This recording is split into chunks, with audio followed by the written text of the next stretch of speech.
The Lincoln Center for Performing Arts partnered up with the Rockefeller Foundation to present the South Bronx and Central Brooklyn with the Lincoln Center Cultural Innovation Fund.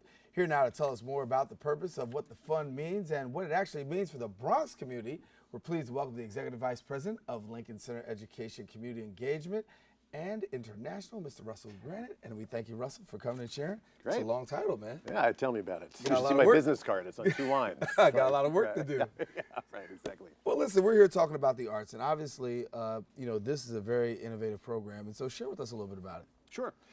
We believe strongly at Lincoln Center that the arts are in fact a civil right, that they're not a privilege but a right for everyone.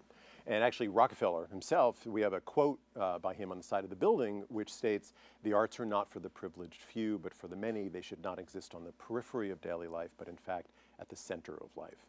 And it's, we have an issue here in a place like New York City where we have lots of arts and culture and rich heritage happening in places like the South Bronx and in Central Brooklyn, but when we go out, many times we run into people who have never been to Manhattan, who have never taken the train down, who have never been to Lincoln Center.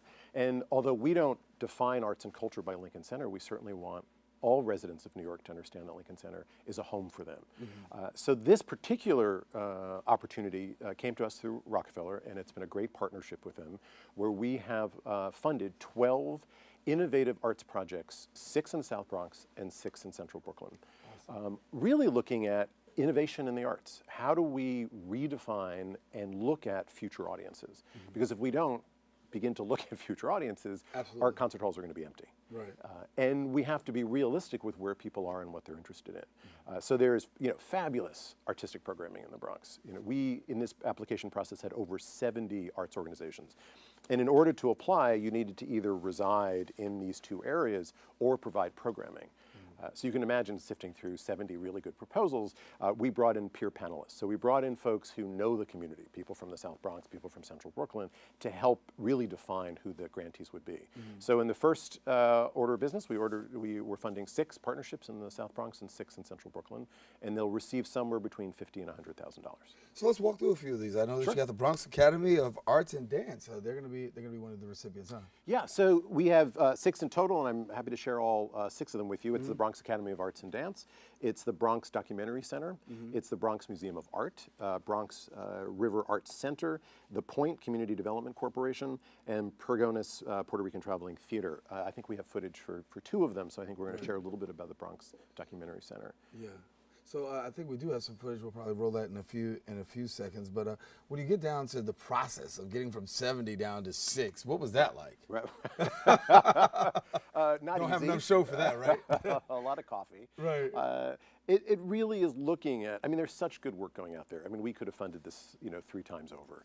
And there, really at the end of the day, there are better programs, there are more programs, I should say, than there is funding attached to it. So what you look at is what is innovation and how do you define innovation within a community?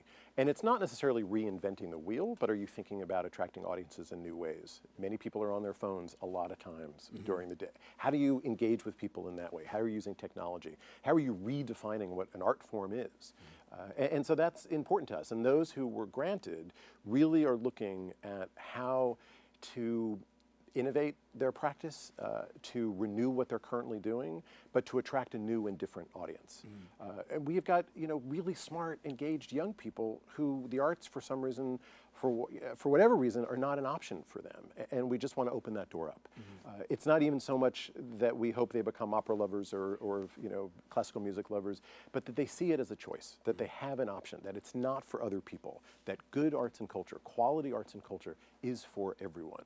And when we talk about New York City, obviously, one of the things that we talk about, especially in the public school system, is one of the first things that gets cut on a chopping block, whether it's in budgets or not, are always music and the arts. And so what does it mean for you to be able to take the arts and take it out of places like the boroughs that we have, the Bronx and Brooklyn, and synergize those right in New York City, right at the heart of Lincoln Center?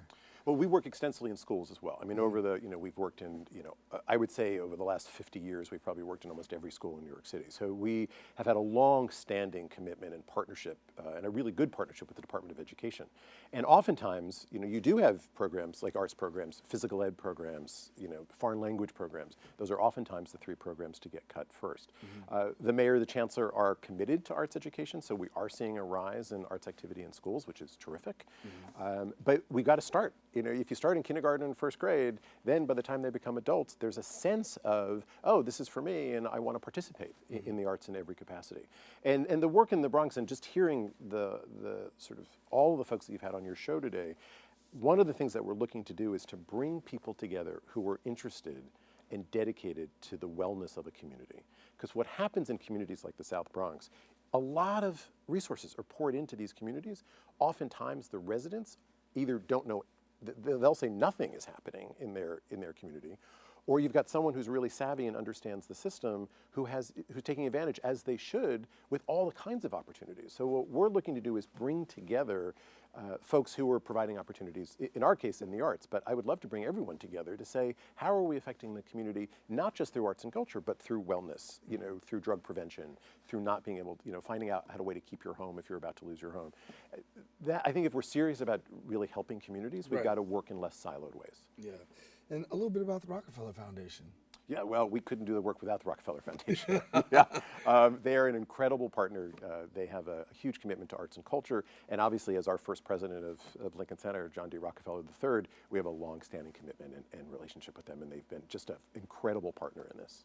So, for people who want to find out more information before we close the segment, what do they do? Website. Everything's on a website. There you go. You can call me, but I prefer you can use the website. Right. It's lincolncenter.org, and within it, we have a Lincoln Center Cultural Innovation Grant.org website as well. But call us. We're happy to direct you and let you know when these programs are happening. So now the 6th, when will we be seeing them, and when will we be catching them? Right away. Okay. I mean, these programs, they really sort of stagger start dates. So I would check with their individual websites as far as their individual start dates.